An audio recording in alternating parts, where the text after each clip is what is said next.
சைத்தானுடைய பயானை திருக்குர்ஆனிலே கேள்விப்பட்டிருக்கிறீர்களா? 14வது அத்தியாயத்தின் 22வது வசனம்.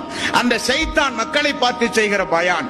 வகால சைத்தானு லம்மா குலியல் அம்ர், அல்லாஹ்வினுடைய தீர்ப்பு தெளிவாக சொல்லப்பட்ட பிறகு சைத்தான் பேசுவான்.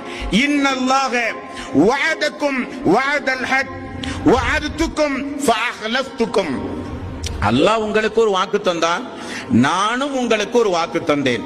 அல்லாஹ் கொடுத்த வாக்கில் அல்லாஹ் உண்மையானான், நான் என்னுடைய வாக்கில் உங்களுக்கு மாறு செய்து விட்டேன். சைத்தானுடைய பயான். மக்கள் எரியிற அடுப்பில் எண்ணெயை ஊற்றுவதை போல வெந்து நிற்கிற மக்கள் மத்தியில இவனுடைய ஒரு பயான், சிறப்பான பயான், சிறப்பு சொற்பொழிவு. அல்லாஹ்வும் வாக்கு கொடுத்தான், நானும் வாக்கு கொடுத்தேன். அல்லாஹ் தன்னுடைய வாக்கில் உண்மையாளன் என்று இப்பொழுது நிரூபித்து விட்டான், நான் என்னுடைய வாக்கில் உங்களுக்கு மாறு செய்து விட்டேன் என்று சொல்லுகிறான்.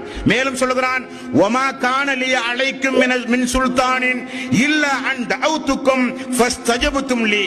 நானும் உங்களை அழைத்தேன், அல்லாஹ் உங்களை அழைத்தான். என்னை அழைத்து என்னை நீங்கள் பின்பற்றினீர்களே, உங்களுக்கு நான் மாறு செய்து விட்டேன்.